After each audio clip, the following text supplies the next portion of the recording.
नमस्कार.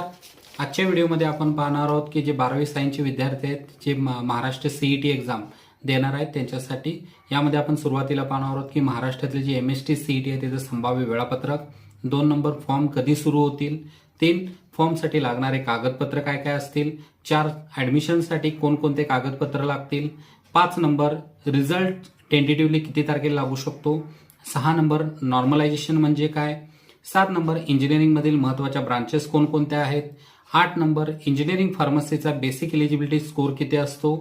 9 number pre engineering entrance exam कोणकोणत्या आहेत आणि 10 number CET exam syllabus pattern. तर सर्वप्रथम आपण पाहू तर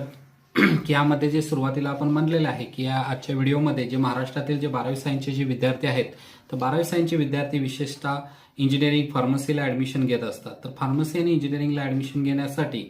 आपल्याला महाराष्ट्रातील जे एक्झाम